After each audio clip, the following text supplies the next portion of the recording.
today, Tamiko Thiel, and our talk with HoloArt about the supercomputer, Connection Machine AI supercomputer. Tamiko was awarded the 2018 SAT Montreal Visionary Pioneer Award for over 35 years of politically and socially critical media artworks exploring place, space, the body, and cultural identity. Thiel was lead product designer on the Connection Machine 1986-1987, the CM-1, CM-2, the first AI supercomputer, and in 1989, the fastest in the world. It influenced Google's AI technology and inspired Steve Jobs' designs, and is in the collections of MoMA New York and the Smithsonian Institution. Her own AI artworks include I Am Sound, 2016 generative audiovisual selfie installation, and Lend Me Your Face, 2022 deepfake video installation. Her first VR work was as producer creative director of Star Bright World 1994-1997, the first metaverse for children with Steven Spielberg. Her own artwork, Beyond Manzanar 2000, was the first VR collected by a U.S. art museum, San Jose Museum of Art 2022. Recent VR works include Land of Cloud 2017. Sorry, go ahead. The collection was 2002, not 2022. Oh, I apologize. 2002, slightly dyslexic. Recent VR works include Land of Cloud 2017, Google VR Tilt Brush Artist in Residence, winner of 2018 VRHAM Audience Award, and Atmosphera 2021 for the Moda 4.0 curator Christian Paul. Her first AR art critic, Face Matrix 2010, was a path-breaking intervention into MoMA New York, followed by Shades of Absence AR intervention into the 2011 Venice Biennale.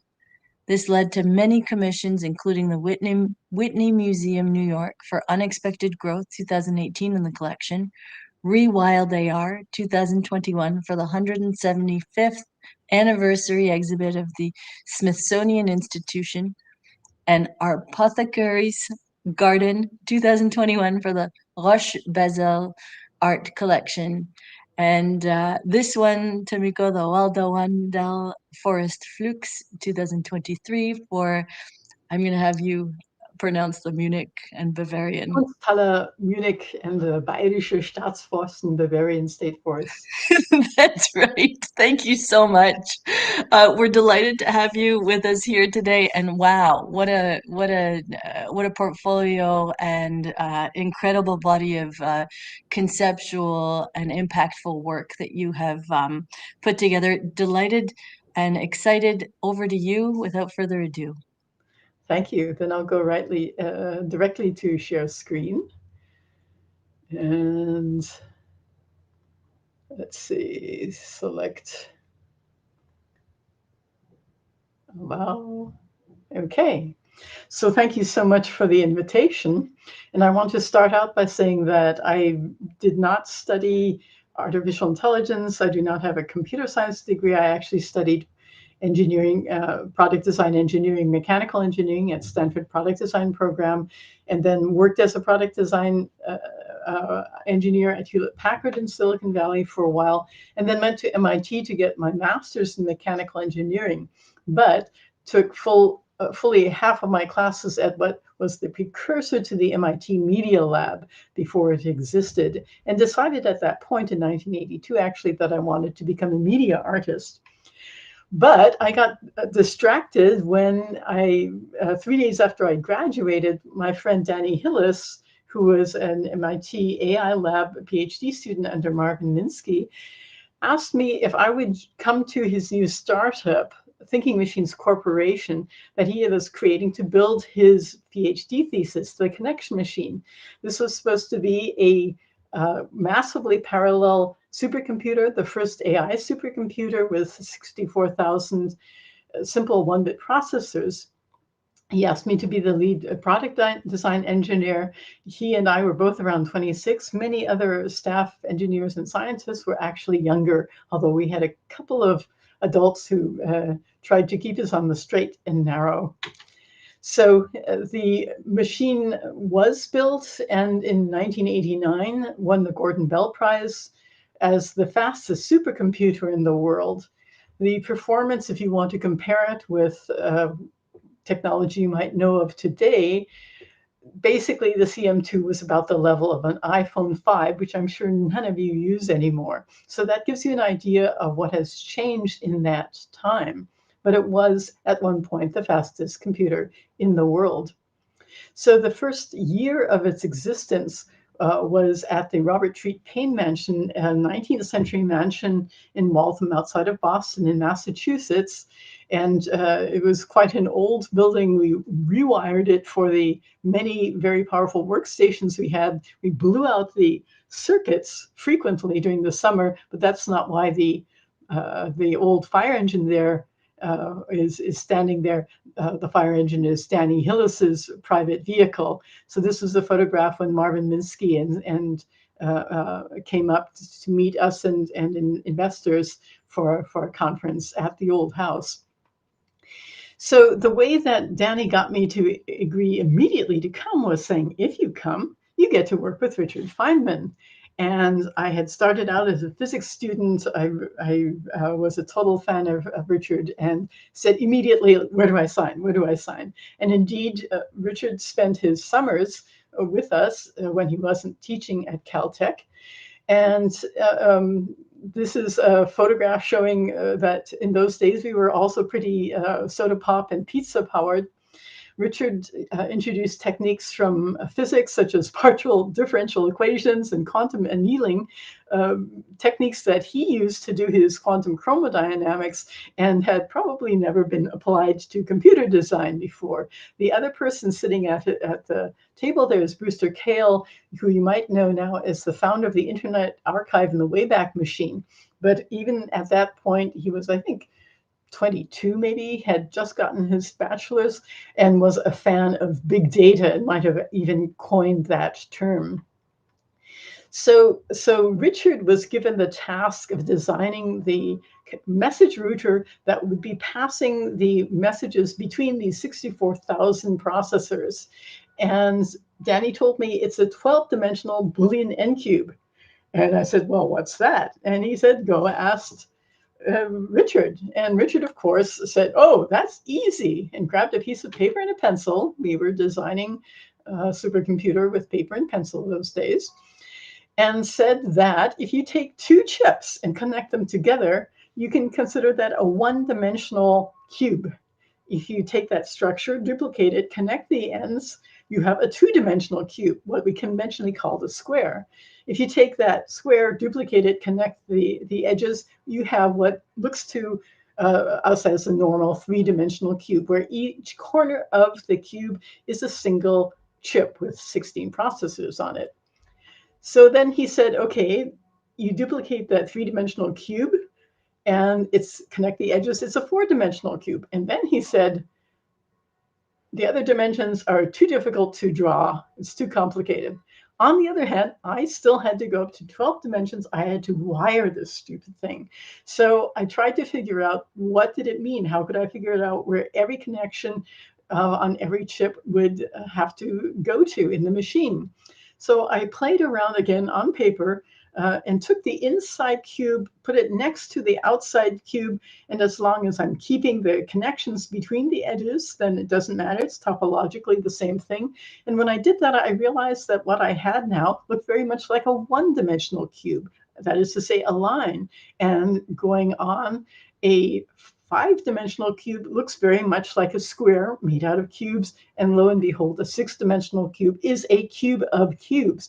And you can just repeat this endlessly for all the dimensions you want.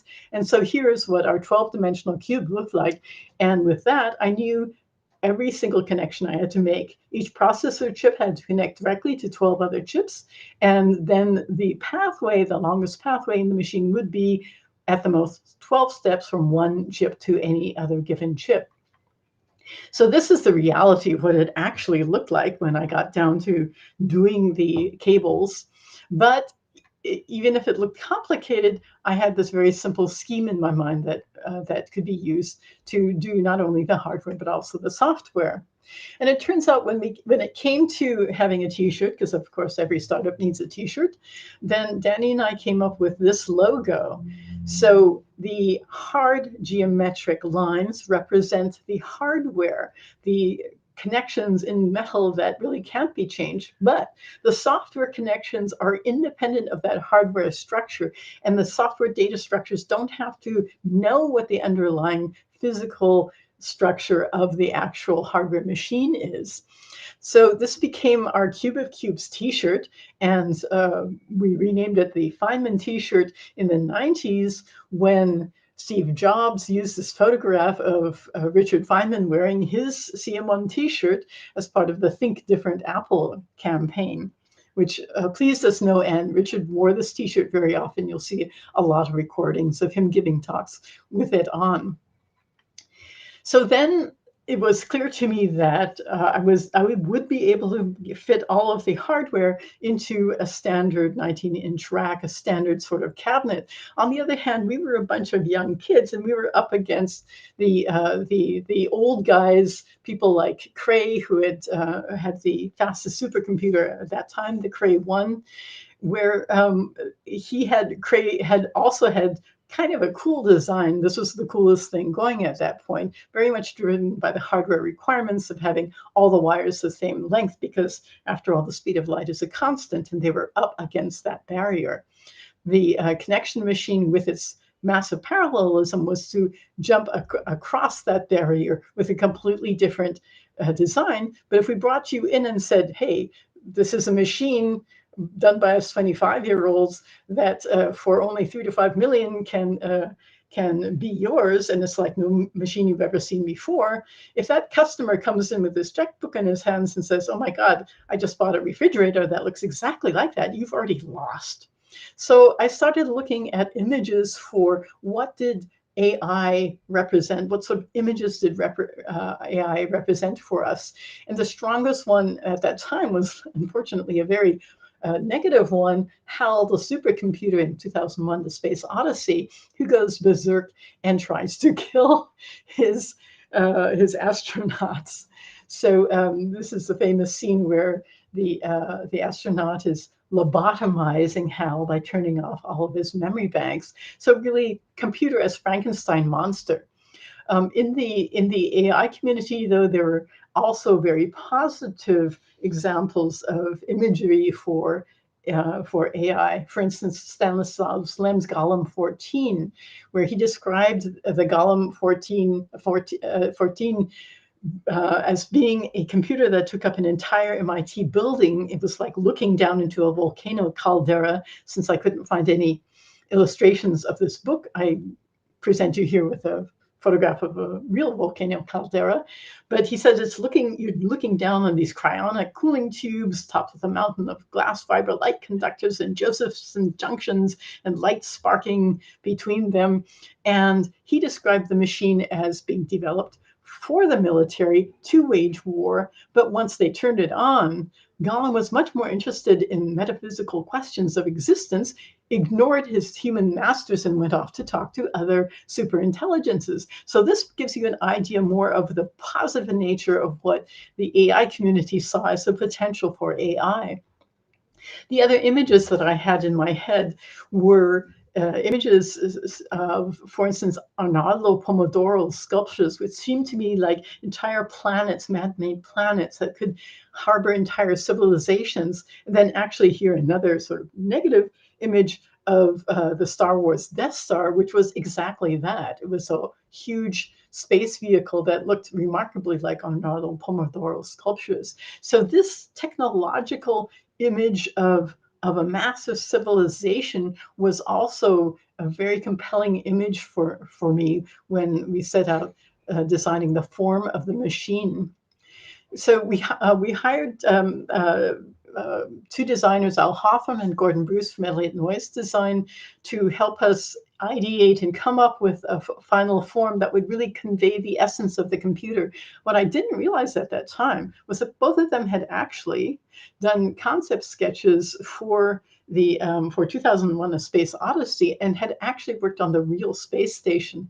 So that probably explained why we had this sort of common store of imagery in our heads that made it very easy for us to communicate, even though I was coming from an engineering and AI world, and they were coming from a product design, industrial design world. So here's an image on one side on the left from me, on the other side from them.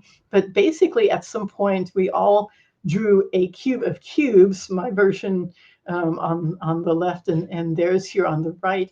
And when we drew those images, we immediately knew this really has to be what it is. So I always say this is the only supercomputer that was designed after a T-shirt. And it really is true, because that T-shirt really communicated all of the important components of the machine. So the question was, okay, we have the hardware cube of cubes, as these black matte cube of cubes, but if that's all there is, it really is a black box. We wanted to communicate what's happening inside, like those pom-pom balls in the T-shirt design. So what we ended up doing was taking the status lights that are usually right next to each one of these processor chips on the boards, moving them out to the edge of the board and making the doors to the machine translucent. So when the machine is running, you can actually program the lights to do whatever you want. My concept was you should program it so that every chip that was being used should turn its light on, and then you can see how your program is distributed across the entire computer. And indeed, one developer told me the first time they tried to program the machine, the lights in only one cube lit up, and it was immediately clear to them that they had to reprogram to address every single processor chip in the whole machine. So, just to jump ahead to questions of what contribution did this machine have to AI, to supercomputing, because a lot of websites on the internet say it was a dead end, and completely ignoring the fact that it was the fastest machine of the day, but they said after that it was a dead end. But the sorts of programs we were working on in those early mid-'80s were things like, can the computer, if we give the starting point and end point of a journey, can the computer calculate the path we should take? We are all using this technology in Google Maps. We were also working on full text natural language English search. So instead of saying, okay, I need to understand what keywords somebody has typed in to find this piece of text, I can just type in a sentence like, what year was Google founded? What year was Thinking Machines founded? In my own natural language, and I get an answer, like we do with Google search, all the internet search browsers. Richard Feynman, the crazy physicist who got his Nobel for quantum chromodynamics, was actually doing the first simulations of yet another totally unworkable and crazy idea called quantum computing on the connection machine. And now people talk about building quantum computers and doing quantum computing. Another crazy idea that would never work was neural networks. And it was clear to the scientists at that point that the connection machine could actually only do a very small number of levels. And we had to have many, many more levels, deeper levels, in order for neural networks and machine learning to work. And we had to remember this is mid-1980s. We had to wait until 2012 or so before all that technology was in place.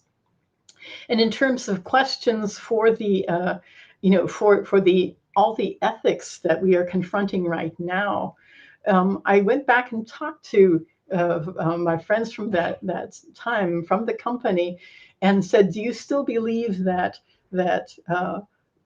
AI is creating the next generation?" And actually, many of them did, and say either we're creating AI enhanced humans, for instance, a human being walking around with a smartphone that is more powerful than the connection machine is actually an AI enhanced human. And maybe, some people said maybe it will be our evolutionary replacement, as a lot of scare scenarios are being batted around right now. The other thing is that, scientists and engineers tend to be very focused on their area of expertise. And so when I said, well, what about the social consequences? Most of them said there will be social consequences, but you know what? That's not my area. I don't know how to deal with that. Other people will have to think about that. And now we come to the situation where, you know, for the last maybe even decade, other people have been trying to think about that, and the companies have usually fired those people.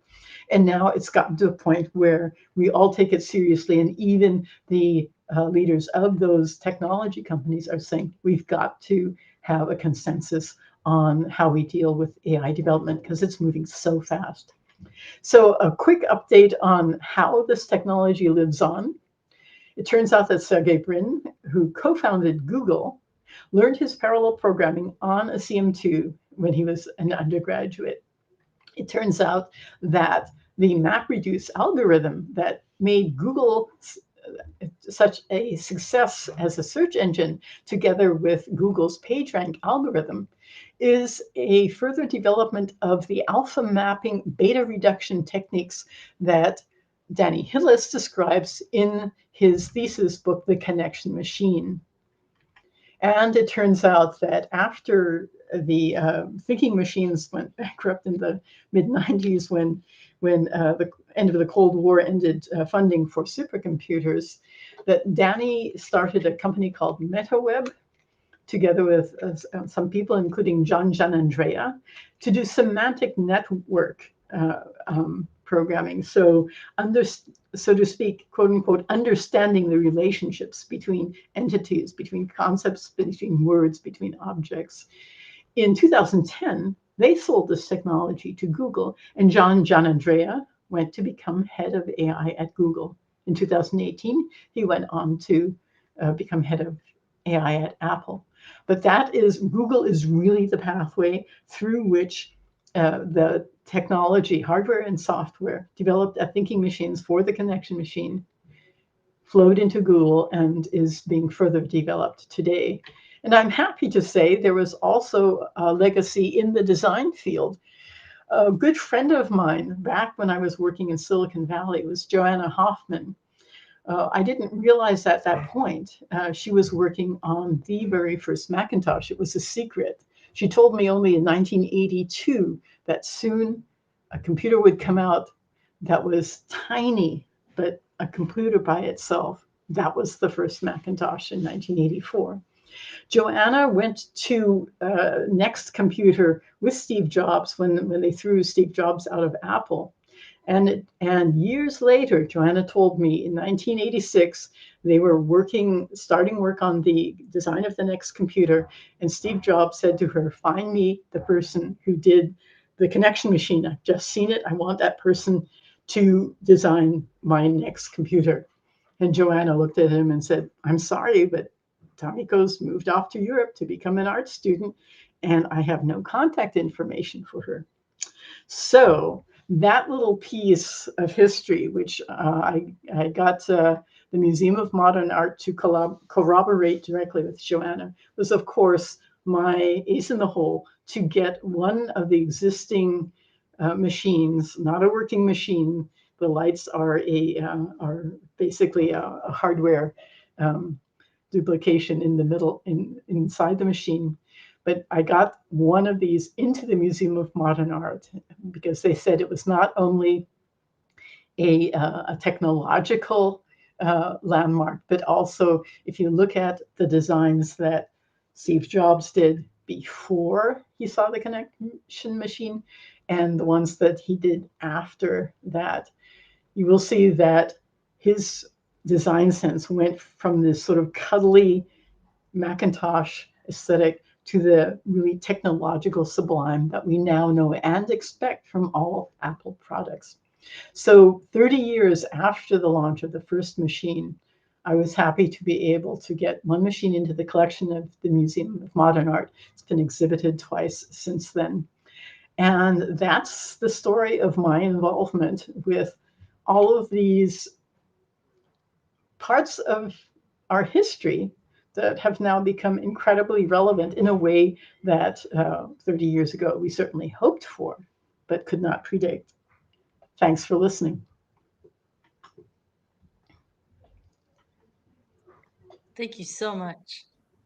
Uh, I think part of what I'm sensing, Tomiko, is, just a desire to absorb of the history. And I know from our initial conversations, it's quite historic, what you've shared with us, and it's the evolution of um, that coinage of technological sublime. And I wonder if you might be able to speak a little bit about that technological sublime. How is it defined? What is the form versus function, form and function?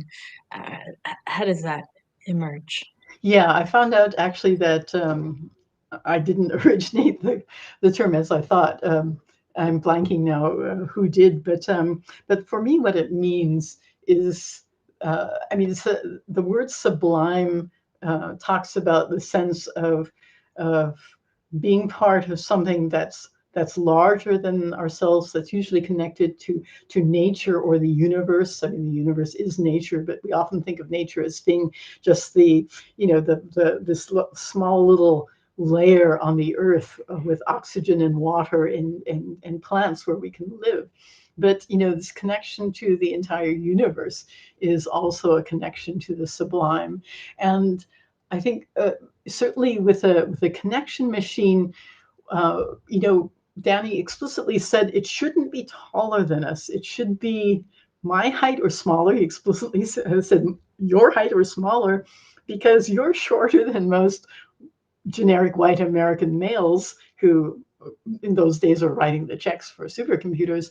And so if they come in and see a machine that's smaller than them, they'll feel like this could be part of our family. This is not an overlord who's threatening us. And this is very much then the way that the scientists, Danny and the other scientists at Thinking Machine, thought of AI as a tool that would help us become more than ourselves, have a connection to nature, to the universe, to technology that extends our capabilities as human beings. So for me, that's what I mean by sublime.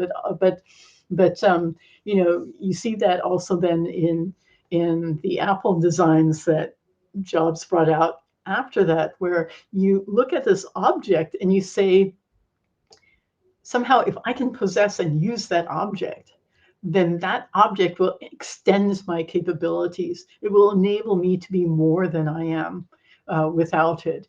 I mean, basically, at this point, we are all, unless we go completely off the grid, we are all forms of cyborgs.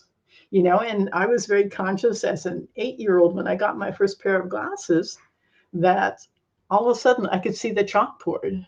I could see people across the street. And I realized this is what normal people can see, but I needed a piece of technology in order to do that. So I knew from the age of 8 on that my existence as a cyborg was going to be much better than my existence as a pure human being. And I think that's what we engineers and the scientists and the technologically um, oriented feel happens when you use a good piece of technology. And then the question is, just as nuclear power, the splitting of the atom, can bring benefits, it can also bring vast destruction. And take a look at the difficulty that we have had since the atomic bomb was first invented at being able to control nuclear technology and try to use it for good rather than for destruction. And it's that sort of effort on a worldwide scale that we need to do with AI technology, because if only one company says we will restrict ourselves, we will stop our innovation, we'll stop trying to push our technology, they'll go bankrupt, and other companies will do exactly what they would have done, and we'll be no better off. And that's why the AI CEOs are saying we need to have this pressure from the outside. It can't be one company going it alone. It has to be everyone working together and saying, just like with nuclear energy, this is how we're limiting it. And I sure hope we can continue to limit nuclear technology for good and not for evil, but we are now more nervous than we ever have been in a long time. So I think those are the challenges that we are facing right now as humanity. Absolutely. There's so much in there. I think it sparked, 20 follow-up questions Yeah. that I've started jotting down. And I think, let's start with where you left off. And part of the impetus for HoloArt is really looking at the pace with which technology is advancing, potentially the pace with which art is changing, and how we might be able to steer collective dialogue toward topics of great importance to humanity, as we essentially, um, more further and further down the ratio of cyborgianism. And so I wonder, when we start speaking about, moral imperatives and Mhm. ethics and, good piece of tech, pending perspective, moral relativism aside, how do we label something good or bad and move beyond that duality, given 2 points. One being that, it's historical context. Something may be good at some point and then turn into something not so good. And then the other part being the funding coming from sources that, Right. are inherently made for defense, and defense being part of that destruction. How do we build? Yeah. So again, back to the question of how have we managed to make sure that the atomic bomb dropped on Nagasaki was the last one until now. I'm half Japanese, I'm half German.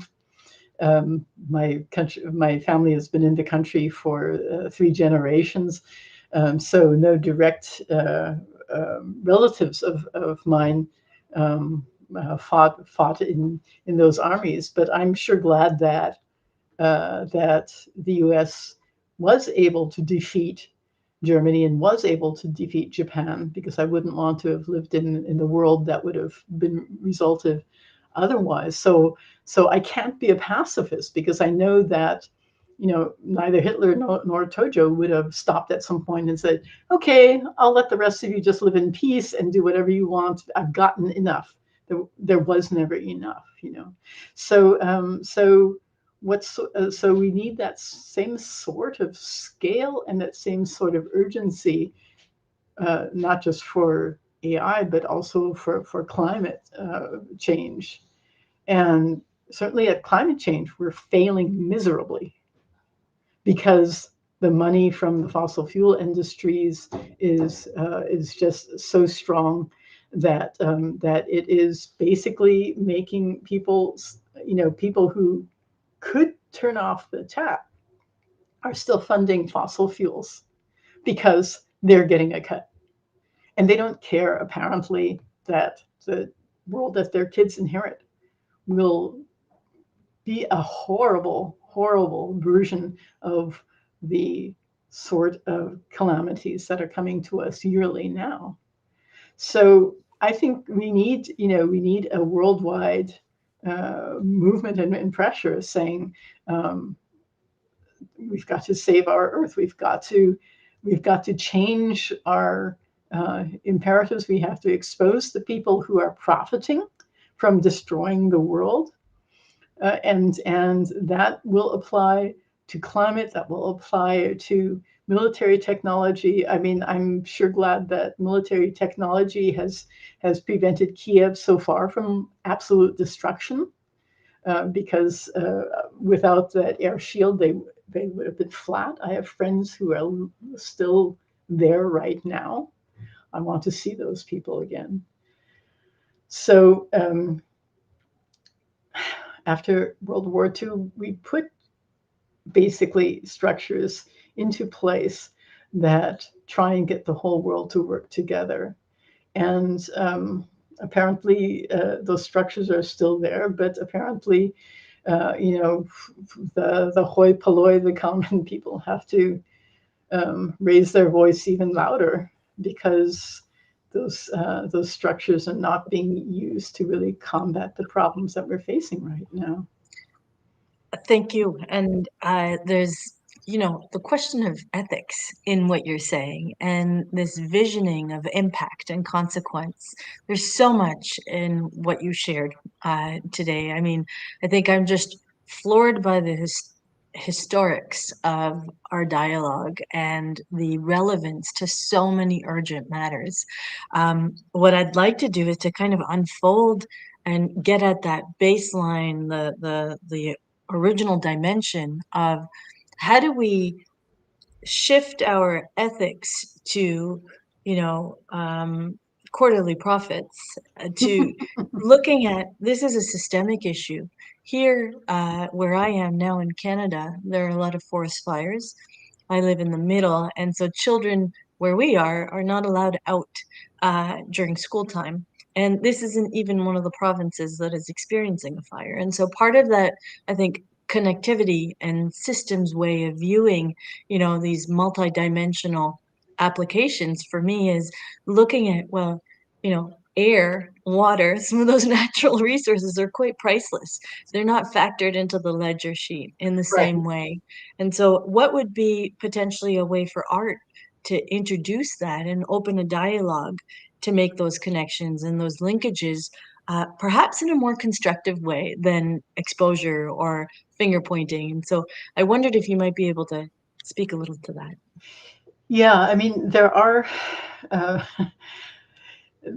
there are a lot of artworks that are addressing these problems, and it's very easy to make sort of doomsday um, dystopian works. And certainly in around 2015 or so, as I first became aware that the um, the climate shifts were not linear; they were exponential, which meant instead of you know happening off in 2100 or so when I'm long dead, they were going to be happening in my lifetime, and they're happening. Now I think we're going to be hitting 1.5 degrees Celsius warming within the next couple of years because we're already mostly there. So, so so one part is I think is very, very vital that especially people who live in clean countries or countries that are not being directly affected, if you're not being affected by flooding, if you're not being affected by wildfire, if you're not being affected by missiles landing on your head, if you're not being affected by the threat of a nuclear power plant blowing up or being blown up, um, then uh, then it's easy to ignore. So I think art has, on the one hand, the possibility of creating experiences that create an emotional bond to these issues. And we know at this point that if you have an emotional relationship to a topic, you are much more likely to remember it, to think about it, and to act on it. So that a role of art is very important to create these emotional ties to these topics by putting a visitor or a viewer or a user through experiences that they might not have otherwise because they can avoid them by staying in their beautiful bubble. And then the other part of that, which I became more and more conscious of as I realized that, when I have give talks to university students, of course, all of these young people know that we older people are destroying their world. They know that they will maybe never, ski in their life, maybe never see a coral reef in their life. Um, Maybe never have a stable home in their life because they have to constantly move to get out of the way of forest fires and floods. So when I had the commission from the Smithsonian, this was, as you mentioned, it was for the 175th anniversary of the Smithsonian, but the name of the exhibit was Futures. And Ashley Mollise, the curator, said, imagine the future you want, not the future you fear. And for me, that was really a key phrase to say, okay, at some level, it's easy to make dystopian. It's much harder to make forward-looking, forward-thinking, positively forward-thinking artworks or design or articles. So that was a challenge to me. And the piece that I did for the Smithsonian is called Rewild AR, looking at the concept of rewilding a city, because we now know that we have to return about 30% of the entire world to nature, at least that much, in order to have a sustainable Earth, a sustainable worldwide ecosystem.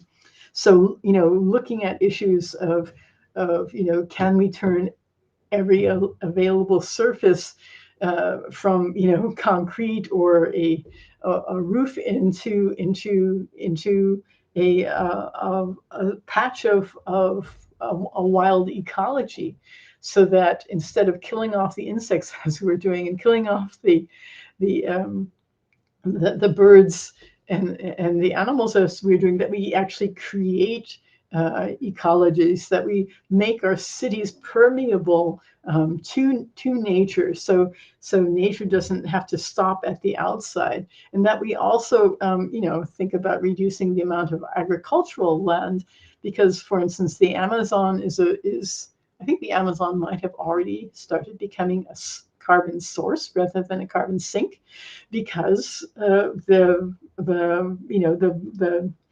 rainforest is being destroyed to turn it into agricultural land, to either plant soybeans to feed to cattle, or to create grasslands for cattle to live on. So can we as artists, can we as designers look at things that are part of the solution and emphasize those to give people a hope, to give people a direction where they can divert their energy.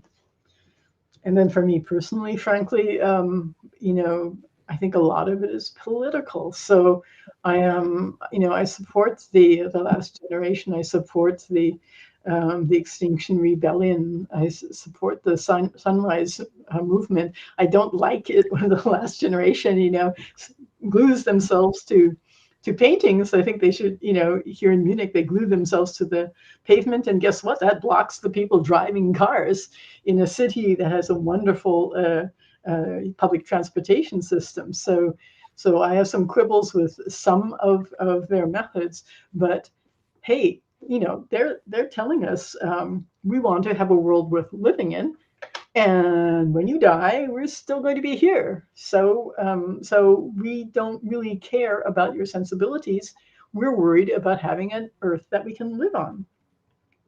So I think those are all sort of components that are ways that we can agitate within that space. And it's always, art is, for me at least, always about creating an emotional relationship to concepts, images, ideas, feelings, entire Sure. ecosystems. Absolutely. I wanted to pick up on what you're saying here because it's related to the medium Yeah. and how the medium and the systems and the technologies that we're designing. And you alluded to rewilding and the solar punk movement and, envisioning the futures that we desire. What's the best possible where we can drive ourselves toward imaginations of hope and prosperity and thriving. Um, how can we reconcile that with our current marketing ecosystems? And I know this, from experience with neural marketing and biohacking and this idea of losing ourselves in reality Mhm. with the coming of virtual reality, Uh-huh. with this trend towards cyborgianism and Uh-huh. brain-computer interface, future bionics, these Uh-huh. exoskeletons. You spoke about that emotional connection.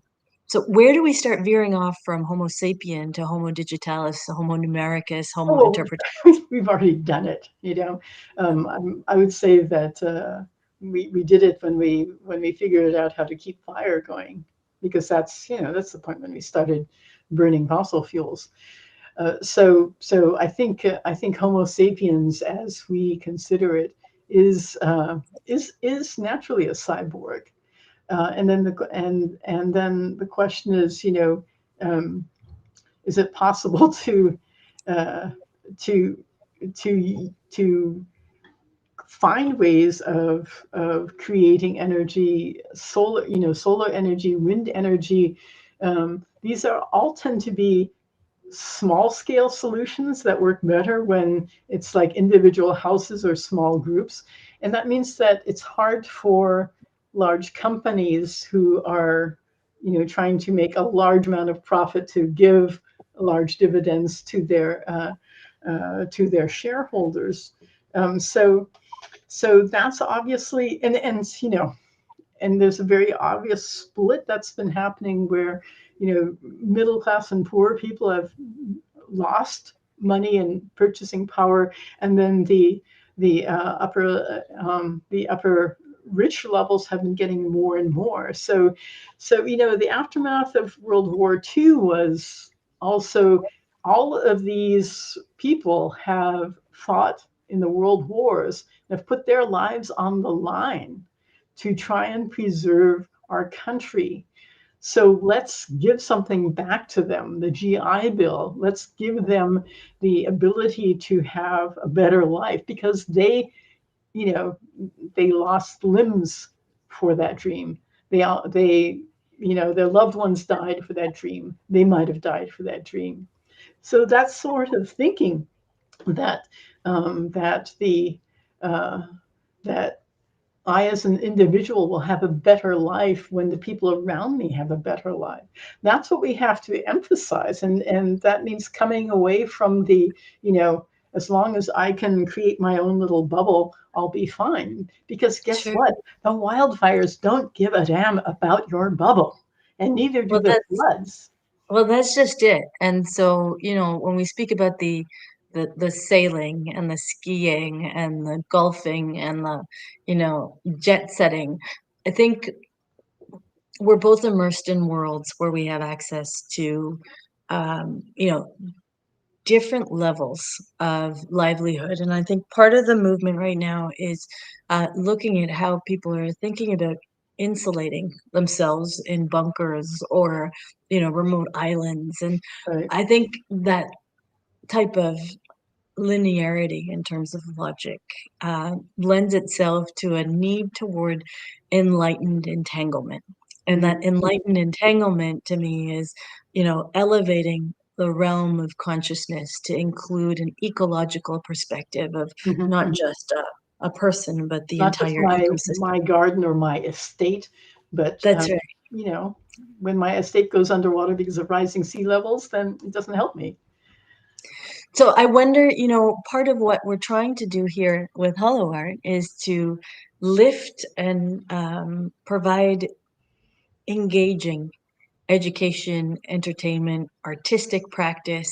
When I think about the dilution of art for young people today and the separation of emotional connection to both community, the self, our digital identities, I see a need for us to address these topics a few years ahead of their times in ways other than mainstream cinema or Yeah. script. And so I know you're doing some work in um, whatever you'd like to share in terms of the work you're engaged in now. Yeah, so I have another piece that's similar to Wildar called Waldwandel Forest Flux, that's being shown here in Munich. That's also looking at that was a commission from the Bavarian State Forestries to say, okay, what are the trees that are dying out because of climate change, and what are the trees that we need to plant now because they'll be able to create a better ecology and be able to deal with the changes that our climate is going through. And so that piece takes the spruce tree as an example that has been planted in monoculture, where it's really just, there's maybe a little bit of ground cover that somehow manages to grow, but otherwise you've just got rows and columns of one type of tree because that makes it easy to harvest. And that type of spruce tree also grows very quickly, but it has incredibly shallow roots. The roots don't grow down; they grow out. And so, I think in part of Germany, I read that 2/3 of those spruce forests are now dead. They're already dead. And so they're looking at planting a mixed ecology, not a monoculture, but a mixed culture of different types of trees. And for this piece, Forest Flux, then we have what's called a wild service tree. It actually doesn't exist in North America, but it is native to Europe and to Britain. And this is the most valuable hardwood that exists in Europe.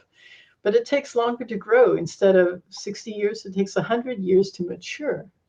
On the other hand, during those 100 years, it has flowers that are providing sustenance for the pollinators. It has fruits that provide sustenance for insects, for birds, for mammals. So so so I'm taking people through an experience of the spruce trees that are familiar dying out, but then being replaced by this really beautiful tree that will do just fine with the drier and the warmer climate here, and will create a whole ecology by itself, as opposed to the monoculture of the spruce tree. And then I have other works that deal with plastics, because in 2013 or so, I was in Southeast Asia on a sailing trip, and they took us to this one island, which was totally deserted, nobody living there, no animals living there, and it was covered with plastic waste. And then lo and behold, a lot of the labels were not from, Malaysia or Indonesia, which were the countries right there in the area, but actually from Europe or from the US or from Japan. And that's the point where I realized that lots of times when we say recycle, recycle, recycle, what they're doing with the plastics is, for one thing, less than 30%, maybe much, much less, can actually be recycled. And what recycling means is we will remove it from your clean environment and send it to some other country where we don't care what they do with it, because it's out of our sight, it's out of our mind. So I have a lot of pieces that take this plastic garbage and surrounds you with it. And when you interact with it, this plastic garbage expands into corals that sort of plastic garbage corals that trap you in that. So I'm trying to say, you might live here in a clean country, but guess what? In the oceans, you're creating an environment where all of the sea dwellers, the fish, and all of the other ocean dwellers are being surrounded by plastic. That's becoming their world, because there's now starting to be more plastic than there is biomass. So those are all ways of trying to. I try and engage the sort of selfie culture. I like to do augmented reality, where I have an AR live stream going from sort of a hidden smartphone, and then it's visible in a large projection or in a large monitor. So when you walk into that space, you immediately see yourself in this environment. And then, then of course, people like whip out their phones.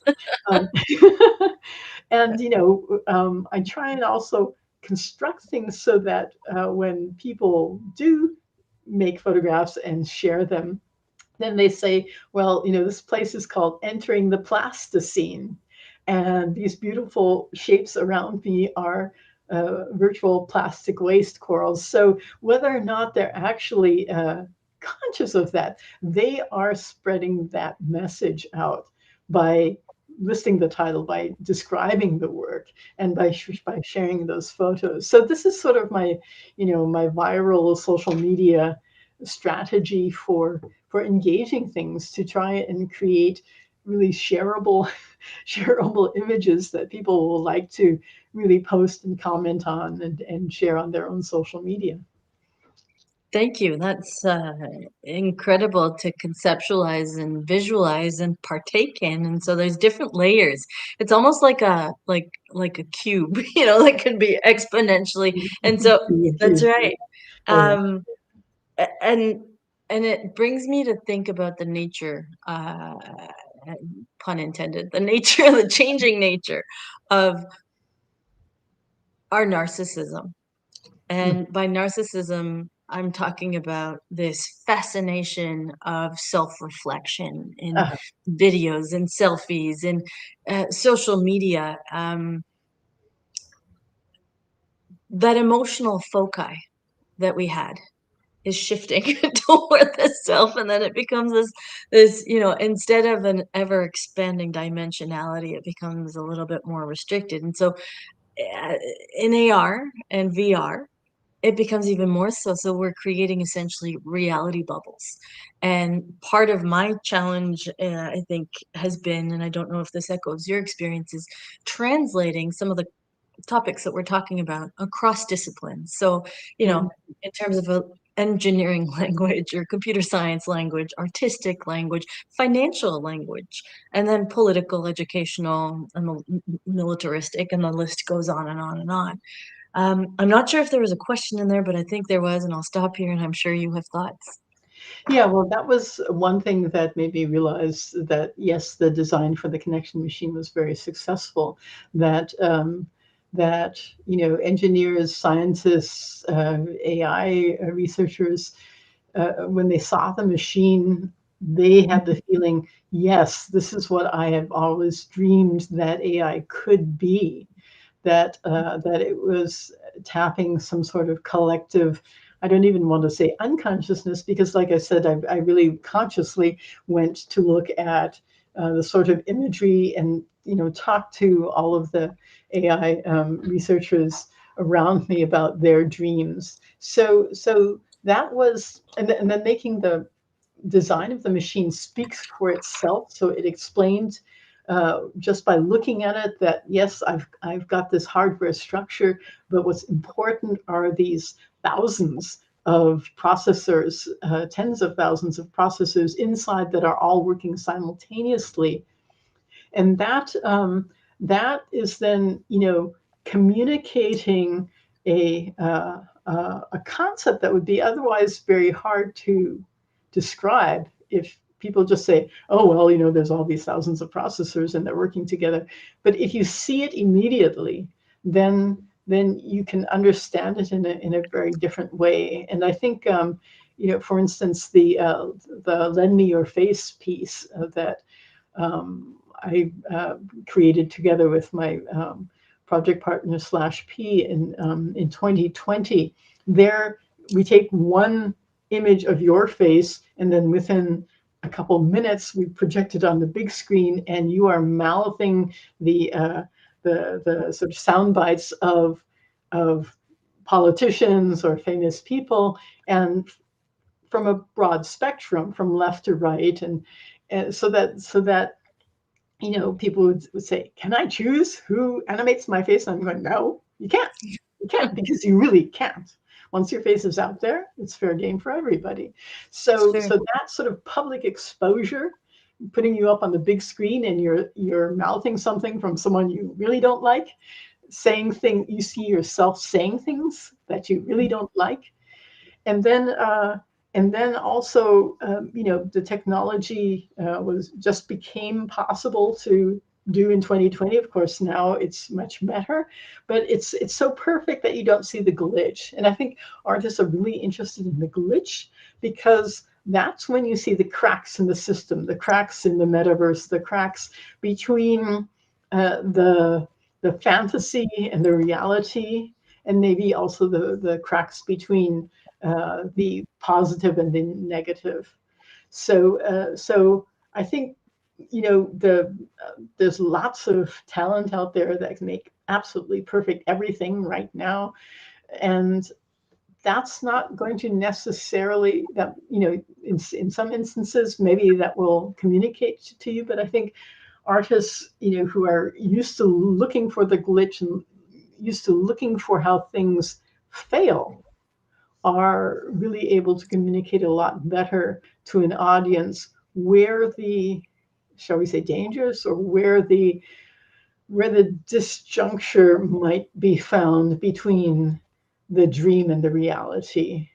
We'll just leave Sure, it right there. that's so beautifully said, and Thank you. it's poetically visualized, and I think what it is for me, a commentary on deep fakes and this puppeteering of ourselves in a reflected kind of reality. And so, when we think about the philosophy of aesthetics and this notion of, people that the super, the design that you had and the responsiveness and the longevity of, how Google and Apple have been able to tap into a form of simplicity in both function and form.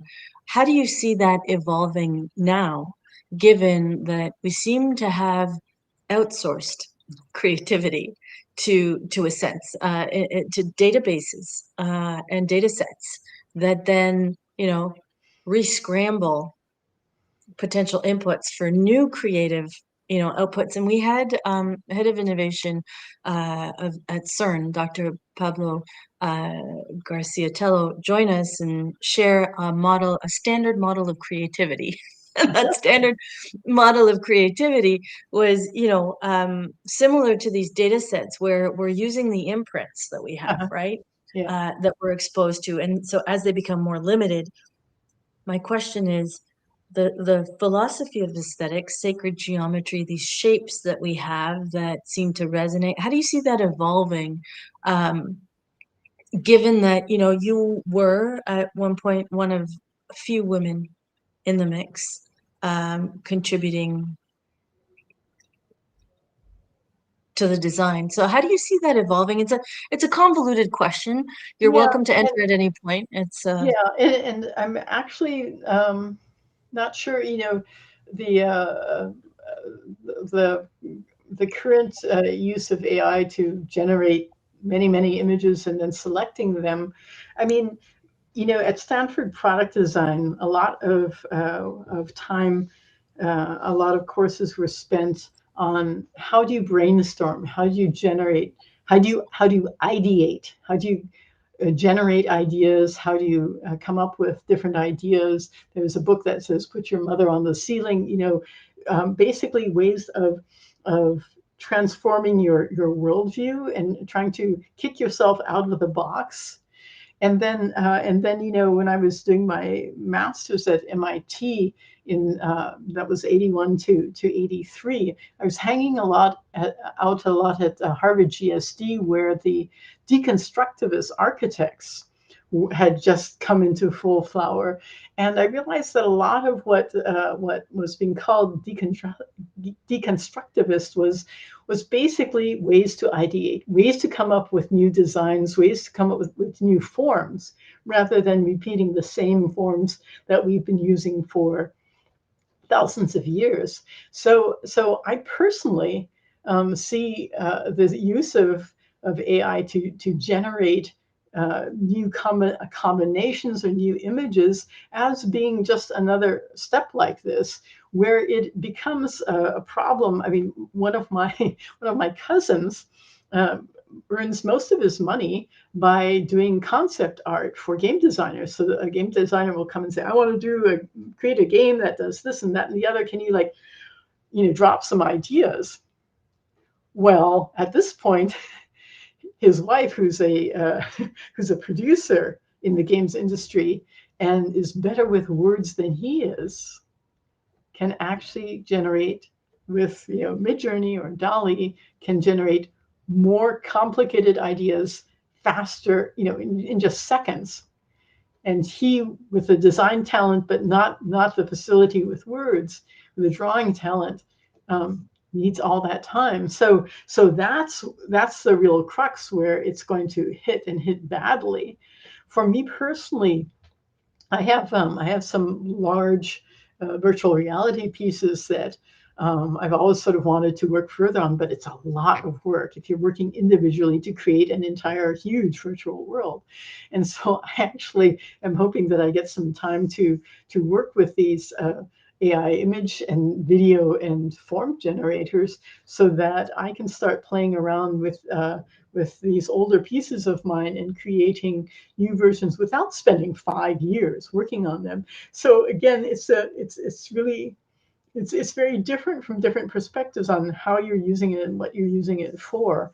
And at some level, people who needed to like spew out a whole lot of designs as concept sketches and then go off and make something, they will actually, like me, welcome that use. People whose output was that image or that short video, they will have problems because those individual images or those short videos can be now generated very, very quickly in a way that they can't personally do. So it's a little bit dependent on is this the seed of an idea that gets realized as something else, maybe as a as a 3D sculpture or Mhm. something, or is this or is that the end product? I think I could listen to you for hours. And part of that is I want to go down the path of physics and, nested kind of Mandelbrot sets. And I keep coming back to this Sure. Escher-esque patterning. Uh-huh. When you speak about uh, going back to the talk earlier, the cube, right? Uh-huh. And Uh-huh. we spoke about well, you mentioned the Nobel Prize, and I have a friend who's a good advocate, I would say, of the law of dissipative states. So something must, Uh-huh. collapse to be and so we look at um, humanity, where we're headed, potential, destruction for Uh-huh. reconstruction. Uh-huh. In art, we have those patterns emerging. What would be your thoughts of concept art and the role of artists in society?